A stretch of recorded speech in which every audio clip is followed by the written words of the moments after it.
Merci de nous rejoindre en direct sur France 3 pour la séance des questions au gouvernement. Bonjour à tous, bonjour à toutes et bienvenue au Sénat où je reçois aujourd'hui la sénatrice centriste Catherine Morin-Desailly, présidente de la commission éducation, culture et communication au Sénat. Bonjour Madame la sénatrice. Bonjour à vous. François Hollande a inauguré ce matin la réouverture de l'imprimerie de Dammartin en Goële. Elle avait été complètement détruite, elle a été reconstruite. C'était là où s'étaient réfugiés, retranchés les frères Kouachi après la tuerie de Charlie Hebdo.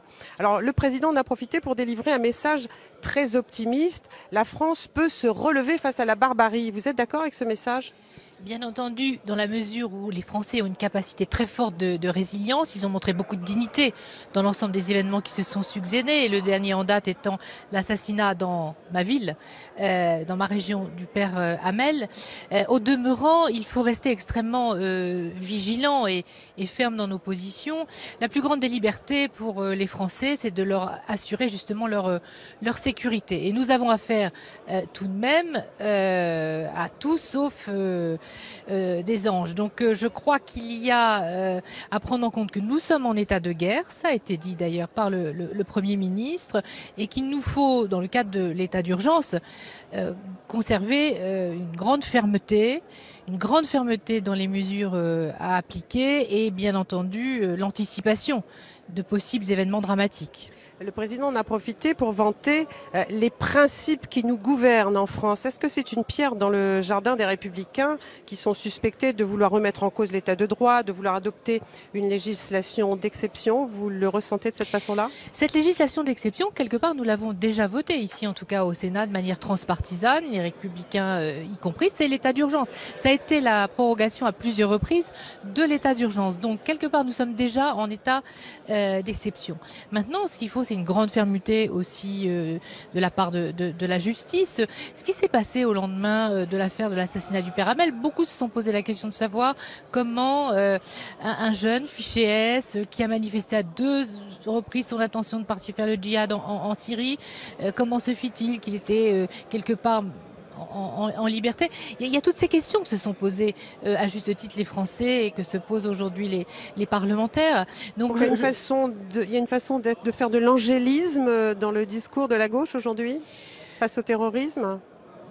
Je n'irai pas jusqu'à dire cela parce que c'est certainement pas facile d'être au gouvernement quand on vit sous cette menace perpétuelle, inédite de par son ampleur, mais au demeurant, on ne peut pas se cacher derrière son petit doigt. C'est vrai que nous avons un socle républicain, des valeurs sur lesquelles la France pourra bien sûr se redresser, surtout assurer sa cohésion nationale. Au demeurant, il faut prendre les mesures qui s'imposent pour des temps exceptionnels. Alors le 14 octobre, le chef de l'État sera à Nice pour célébrer la mémoire des victimes de la promenade des Anglais. Il joue beaucoup la carte de l'empathie, François Hollande. Est-ce que c'est une façon de faire campagne? Alors, nul ne peut nier que nous sommes à quelques mois de l'élection présidentielle et qu'il retourne au plus près des Français.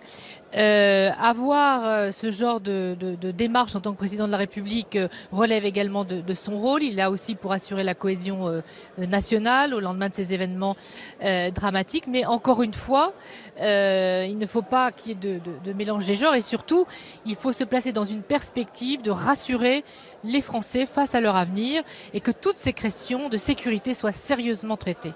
Alors là, une question à la présidente de la commission, non pas éducation, mais culture et communication. Mauvaise nouvelle, hein, la redevance va augmenter de 2 €.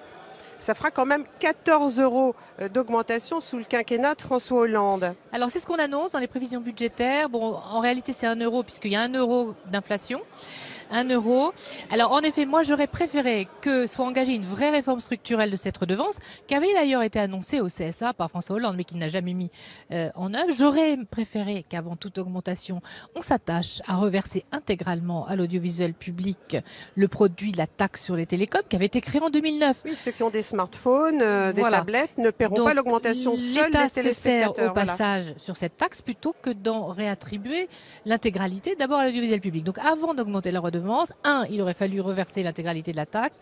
Deux, engager une réforme beaucoup plus sérieuse et profonde de ce qu'est aujourd'hui la redevance, de manière à ce qu'il y ait une égalité de traitement devant le paiement de cette taxe dont s'acquitte aujourd'hui une certaine partie des Français, mais pas tous. Voilà, un petit impôt en plus.